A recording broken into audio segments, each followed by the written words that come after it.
tema para esta mensagem. E o tema desta mensagem é Espírito Santo, o Consolador. 16 diz assim: tenho-vos dito essas coisas para que vos não escandalizei. Expulsar-vos-ão das sinagogas. Vem mesmo a hora em que qualquer que vos matar, cuidará fazer um serviço a Deus. E isto vos farão, porque não conheceram ao Pai e nem a mim. Mas tenho-vos dito isso a fim de que quando chegar aquela hora, vos lembreis de que vos tinha dito. E eu não vos disse isso desde o princípio, porque estava convosco. E agora vou para aquele que me enviou, e nenhum de vós me pergunta para onde vais? Antes, porque isto vos tenho dito, o vosso coração se enche de tristeza. Todavia, digo-vos a verdade, que vos convém que eu vá, porque se eu não for, o Consolador não virá a vós, mas quando eu for, vô-lo enviarei. E quando ele vier, convencerá o mundo do pecado, da justiça e do juízo. Do pecado porque não creram em mim, da justiça porque vou para o meu Pai e não me vereis mais, e do juízo porque já o príncipe deste mundo está julgado. Ainda tenho muito vos dizer, mas vós não podeis suportar agora. Mas quando vier aquele, o Espírito da verdade, ele vos guiará em toda a verdade, porque não falará de si mesmo, mas dirá tudo o que ter ouvido, e vos anunciará o que há de vir. Versículo 20: na verdade, digo que vós chorareis e vos lamentareis, e o mundo se alegrará. E vós estareis tristes, mas a vossa tristeza se converterá em alegria. A mulher, quando está para dar à luz, sente tristeza, porque é chegada a sua hora. Mas depois de ter dado à luz a criança, já não se lembra da aflição pelo prazer de haver nascido um homem ao mundo. Assim também vós agora, na verdade, estáis tristes, mas outra vez vos verei, e o vosso coração se alegrará, e a vossa alegria ninguém vô-lo tirará. Gostaria de ler também no capítulo 17, versículo 11: e eu já não estou mais no mundo, mas eles estão no mundo, e eu vou para ti, Pai Santo. Guarda o teu nome, aqueles que me deste, para que sejam um, assim como nós somos. 13: mas agora vou para ti, e digo isto no mundo, para que tenham a minha alegria completa em si mesmos. Dai-lhes a tua palavra, e o mundo os odiou, porque não sou do mundo, assim como eles do mundo não são. Não peço que os tires do mundo, mas que os livres do mal. Santifica-os na verdade, a tua palavra é a verdade. E para finalizar a leitura: para que todos sejam um, como tu, ó Pai, és um em mim, e eu em ti, que também eles sejam um em nós, para que o mundo creia que tu me enviastes. Gostaria de ler mais uma vez esse 21 aqui. Para que todos sejam um, como tu, ó Pai, o és em mim, e eu em ti, que também eles sejam um em nós, para que o mundo creia que tu me enviastes. Irmãos, a vida dos discípulos com Jesus não foi uma vida fácil. Jesus muitas das vezes disse que o Filho do Homem não tinha onde repousar a sua cabeça.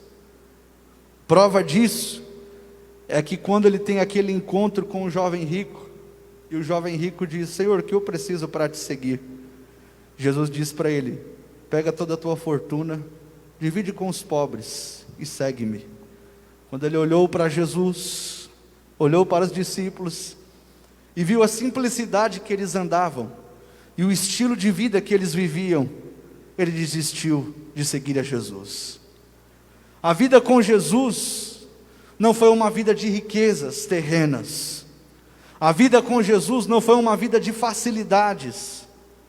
A vida de Jesus com os discípulos não foi, humanamente falando, uma vida de flores, uma vida de holofortes, não foi uma vida de alegrias humanas, que envolve prazeres terrenos, mas Jesus proporcionava para os discípulos algo que nenhum prazer deste mundo pode proporcionar para mim e para você: a certeza de que nós temos um Pai que cuida de nós a todos os momentos. O mundo está em colapso e a gente sabe que nós precisamos dessa palavrinha chamada dinheiro. Prova disso é que nós estamos tristes e preocupados muitas vezes pelo amanhã. Mas Deus tem uma palavra para mim e para você nesta noite. É Ele quem é o dono do ouro e é Ele quem é o dono da prata. É Ele quem detém toda a autoridade em suas mãos.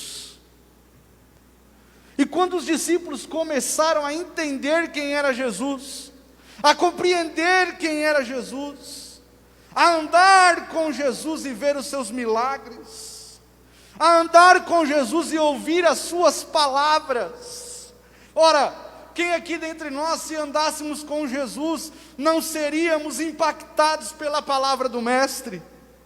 Ora, quem daqui dentre nós, que se andássemos com Jesus, não seríamos tomados pela sua palavra, pela sua voz, pelo seu jeito cativante de ser? Mas muito mais do que isso, porque Jesus refletia a própria presença do Pai. Mas Jesus, a partir do texto que Jó, aqui nosso copastor, leu, ele começa já a mostrar para os discípulos que o tempo do ministério dele terreno estava terminando, e que era necessário ele cumprir a palavra que fora dita pelos profetas, que era necessário que ele morresse para que nós tivéssemos direito à salvação eterna. E aonde o Jó leu foi muito especial aqui, porque ele diz: não se turbe o vosso coração, credes em Deus, credes também em mim.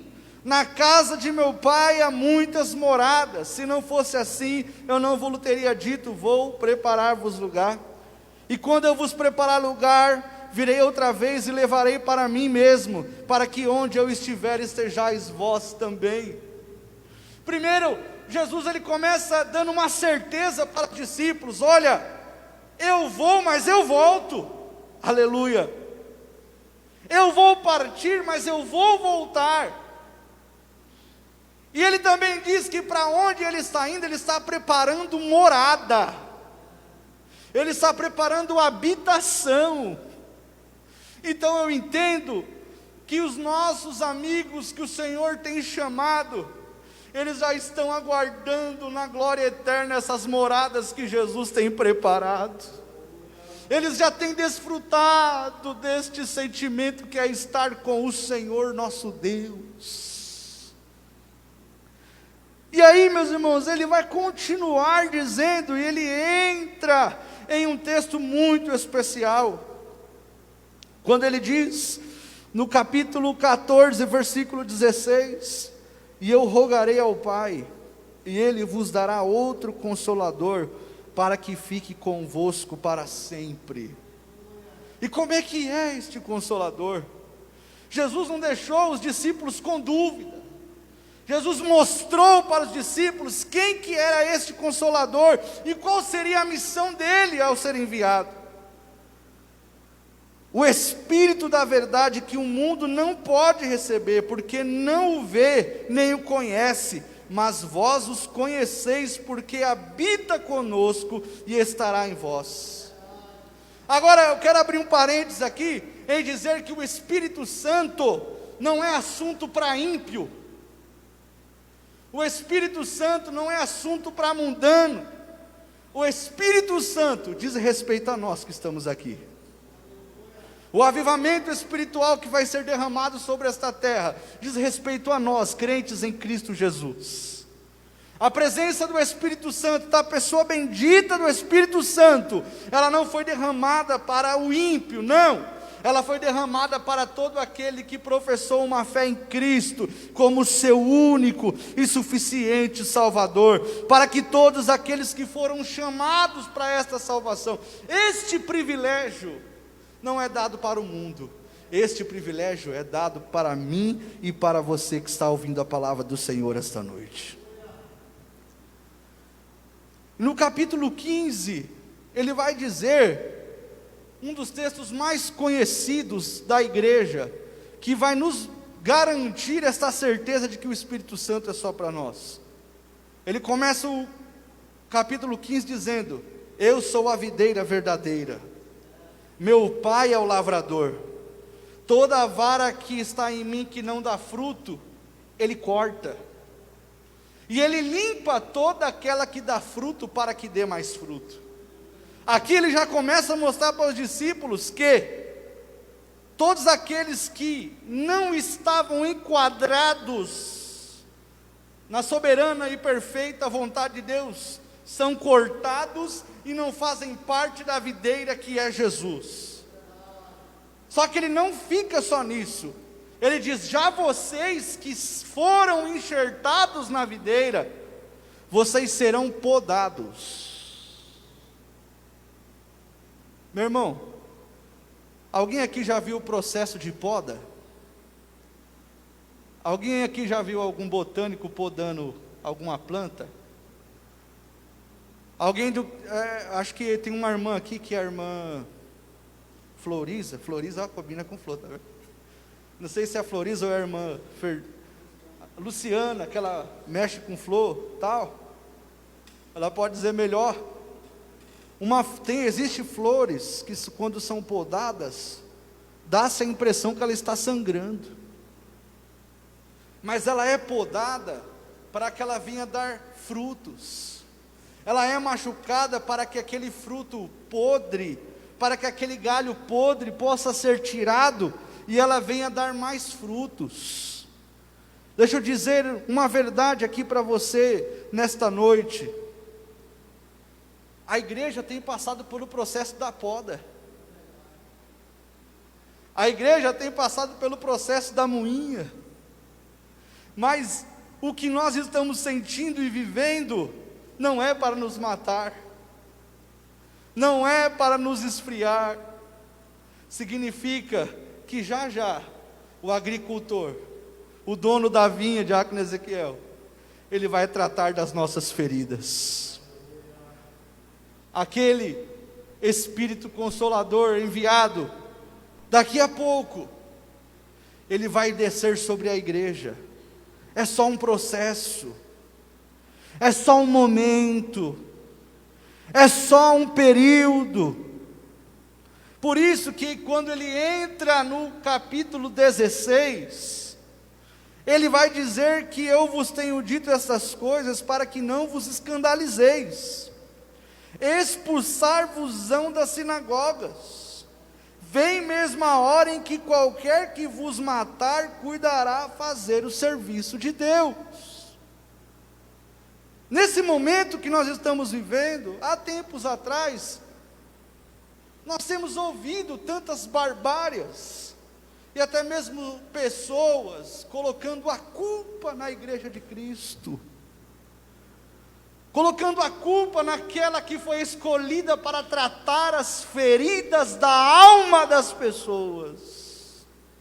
Então nós não devemos nos escandalizar quando a gente ouve um governante maior colocar a culpa na igreja, porque Jesus já disse isso lá atrás.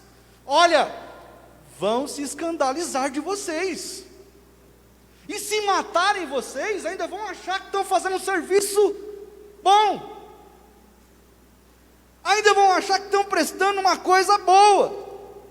Aí ele conclui dizendo no 3, mas eles vão fazer isso por quê? Porque eles não conheceram ao Pai, e nem a mim. Então quem não conhece a Deus, não tem o discernimento do Espírito Santo, para entender que nós que fomos chamados para essa salvação, temos um papel preponderante nesta terra, e o papel preponderante da igreja é cuidar de pessoas, é tratar de pessoas, é renovar a vida das pessoas, não porque somos bons, mas nós porque temos o Espírito Santo habitando no meu e no teu coração. Meus irmãos, e ele adverte os discípulos sobre essa verdade, a verdade que ele vai, a verdade que eles seriam atacados. E há um texto, dentre esse que nós estamos lendo, a partir do versículo 20, que é muito especial. Na verdade, vos digo que vós chorareis, e vos lamentareis, e o mundo se alegrará, e vós estareis tristes, mas a vossa tristeza se converterá em alegria. O mundo, Jesus mesmo disse, o prazer do mundo é ver a igreja sofrer. Quando a gente vamos para a igreja perseguida, que a gente começa a ler os relatos, que a gente começa a ler as atrocidades, de crentes que têm o dedo arrancado, a língua arrancada, o olho arrancado, um filho arrancado, e que no final eles ainda continuam a declarar que Jesus é o seu único e suficiente Salvador. Quando nós partimos para o nosso país, nós estamos vivendo uma guerra, não é uma guerra de armas. Ninguém apontou uma arma na nossa cabeça e falou, nega Jesus, não. Mas constantemente nós estamos batalhando em uma guerra ideológica. O inimigo está trabalhando na mente das pessoas, introduzindo leis, corrompendo os princípios. Hoje, parece que a gente vê coisas à nossa volta que era difícil de se ver. E às vezes a gente, quando chega com a palavra de Deus, com todo carinho, com todo amor, para tratar de certos problemas desse mundo, nós ainda somos judiados, somos xingados, somos taxados como bobo. Eu estudei na universidade por 4 anos e eu vi cada coisa. A ideologia que está sendo implantada nos nossos jovens. Eu nem vou dizer o nome do camarada que dizem que é o pai da educação no nosso país, que foi um camarada satanista até o último grau. E Jesus, ele já foi alertando que nós iríamos enfrentar essas adversidades, que nós iríamos enfrentar esses temores, que nós iríamos enfrentar essas lutas. Mas olha aqui o consolo do Espírito Santo para nós. A mulher, quando está para dar à luz, sente tristeza, porque é chegada a sua hora, mas depois de ter dado à luz a criança, já não se lembra da aflição, pelo prazer de haver nascido um homem ao mundo. Do ano passado, em janeiro, eu me lembro bem, e eu passei a entender isso aqui. A Stephanie passando mal, o Sebastião já à porta, alguns dedos de dilatação, e ela começou a sofrer, começou a chorar, e eu preocupado, não sabia o que fazer, não sabia, a única coisa que ela me dizia era, só fica comigo. Eu orava, às vezes tentava consolar ela. Chegamos no hospital, não pude subir com ela, ela ficou sofrendo lá sozinha, e eu lá fora, orando, pensando, preocupado, pensando nela. Aí quando foi umas 4 horas da manhã, ela saiu andando assim, nem conseguia andar. Dá minha bolsa, dá minha bolsa. Aí eu fui, peguei, dei a bolsa para ela, ela subiu. Quando foi 6h30 da manhã, 6h15, a médica falou, sobe, subi. Eu nunca tinha visto uma cara de dor que nem eu vi na minha vida, como eu vi da minha esposa aquele dia. Era gemido, era dor, era lágrima.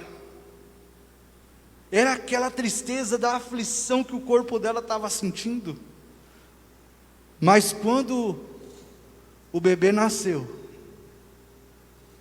eu olhei para o rosto dela, e aquela expressão de dor se transformou em uma grande expressão de alegria. Olhei, mudinho, fiquei olhando, e aquelas lágrimas, Jó, de dor, se transformaram em lágrimas de alegria. Quem é mãe aqui que está me ouvindo sabe esse sentimento. E olha como Jesus foi sábio em dizer: a mulher, quando está para dar à luz, sente tristeza, porque é chegado a hora de dar à luz. Mas depois de dar à luz, já não se lembra da aflição, pelo prazer de haver nascido um homem ao mundo. Eu me lembro que quando ela pegou o Sebastião assim nos braços, as lágrimas escorreram do olho dela, uma alegria, uma emoção. Aí olha que Jesus disse: assim também vós agora, na verdade, tendes tristeza, mas outra vez vos farei o vosso coração se alegrar, e a vossa alegria ninguém vô-la tirará. Agora nós começamos a entender algo tremendo aqui. Nós começamos a entender algo especial. O porquê que diante de tanta luta, aflição, prova, o porquê diante até mesmo de algumas profecias que temos ouvido aí, de que um monte de gente vai morrer de novo, já tem morrido, mas que tem gente que diz que vai morrer mais, que o anjo não sei do que. Jesus ainda tem uma palavra para a sua igreja: tem coisa boa chegando. Jesus ainda tem uma palavra para nós, da congregação do Parque Primavera: tem coisa boa se aproximando. Pastor, eu tenho dito para minha esposa, eu não sei o que é, mas nós vamos viver algo tremendo de Deus. Eu não sei você, mas é esse sentimento mesmo aqui. Parece que nós estamos enfrentando dores de parto, dores tremendas, mas está dando a entender que o milagre está chegando. Está dando a entender que a dilatação está aumentando. Está dando a entender que o momento bom está chegando.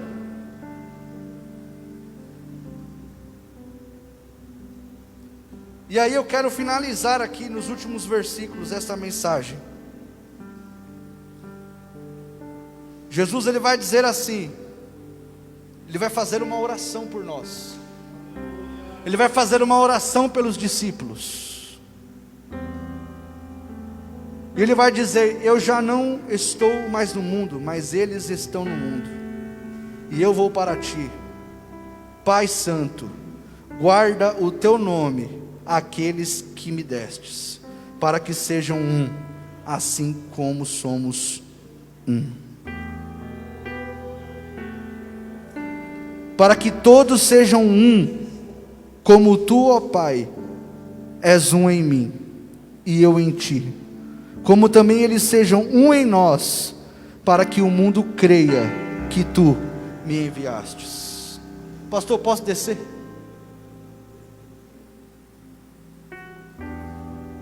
Vou ficar bem perto aqui, para quem está em casa me ver. Deixa eu focar aqui, isso.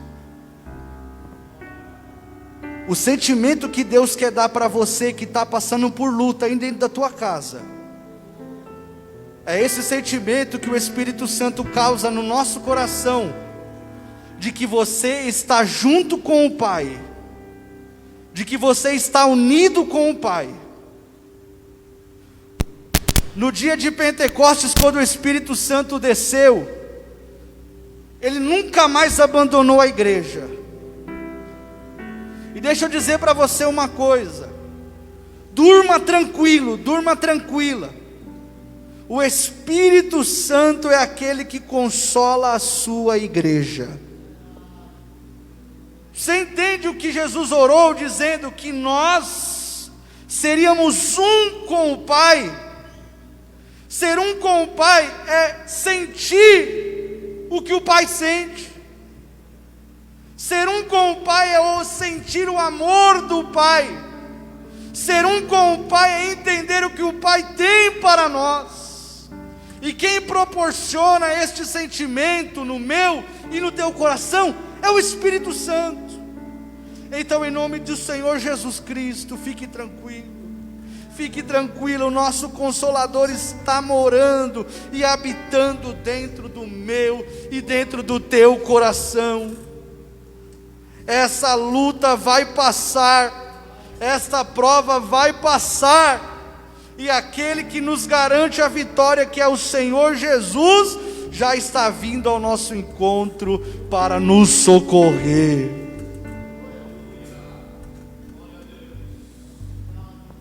Que o Senhor abençoe a sua vida.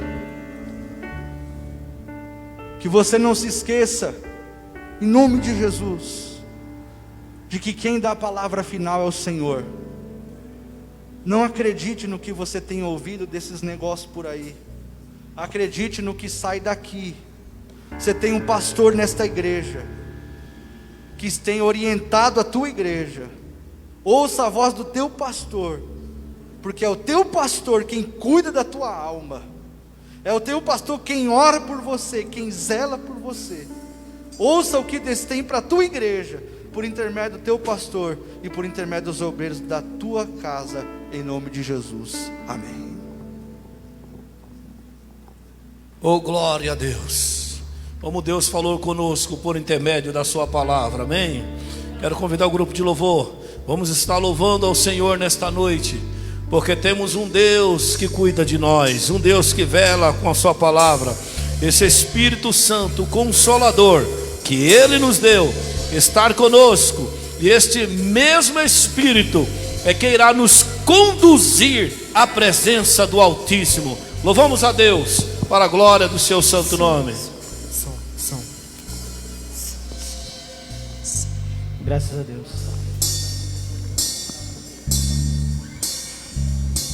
Vamos finalizar essa noite, esse culto, cantando que todavia nós nos alegraremos nele. Glória a Deus.